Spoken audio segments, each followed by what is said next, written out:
తాకట్లో ఉన్న మీ బంగారాన్ని విడిపించి ఆ రోజు ఆన్లైన్ రేటుకి కొంటాం. Sharma gold company. కన్నవారి ప్రేమను కాదని కట్టుకున్న ప్రియుడితో వెళ్లిపోయింది. తల్లిదండ్రులకు ఇష్టం లేకుండా ప్రేమ పెళ్లి చేసుకుంది. కుమార్తె ప్రేమ పెళ్లిపై కోపంతో ఊగిపోయిన ఆ తండ్రి కత్తి దూశాడు. మాట్లాడుకుందామని పిలిచి కూతురుతో పాటు అల్లుడిపై దాడి చేశాడు. చిత్తూరు జిల్లా కుప్పంలో జరిగింది ఈ దారుణ ఘటన.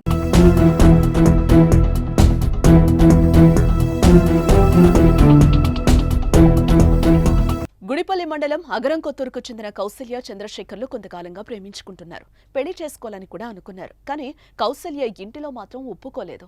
చంద్రశేఖర్తో పెళ్లొద్దని చెప్పారు. కానీ ప్రియుణ్ణి కౌసల్య వదల్లేకపోయింది. అతడే సర్వస్వం అనుకుని వెళ్లిపోయి ప్రేమ వివాహం చేసుకుంది.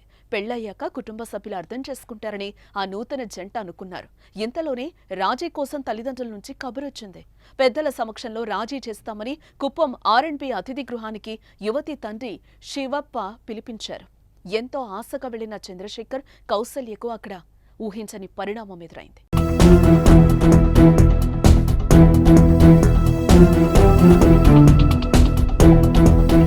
పెద్దల సమక్షంలోనే చర్చలు జరుగుతూ ఉండగా ఆగ్రహానికి గురైన శివప్ప కుమార్తె అల్లుడిపై దాడికి పాల్పడ్డాడు. అడ్డుకునేందుకు వచ్చిన బంధువులపై కత్తితో దాడి చేశాడు. మొత్తం ఈ దాడిలో 4గురికి తీవ్ర గాయాలయ్యాయి. వెంటనే వారిని ఆసుపత్రికి తరలించి చికిత్స అందిస్తున్నారు. వారిలో ఒక పరిస్థితి విషమంగా ఉన్నట్టుగా తెలుస్తోంది. గాయపడిన బాధితులు చంద్రశేఖర్, రమేష్, సీతారామప్పగా గుర్తించారు. వీరిది గుడిపల్లి మండలం అగరం గ్రామంగా తెలుస్తోంది.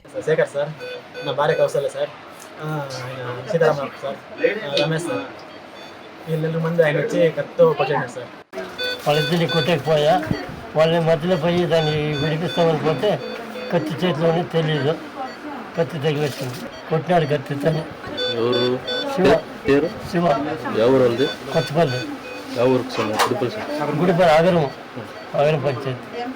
ఈ మధ్య ప్రేమ పెళ్లి వ్యవహారాలు గొడవలకు కేర్ ఆఫ్ అడ్రస్ అవుతున్నాయి. ప్రేమించుకుని కులాంతర వివాహం చేసుకున్న వారిని కుటుంబ సభ్యులు హతమారుస్తున్నారు లేదా దాడులు చేస్తున్నారు.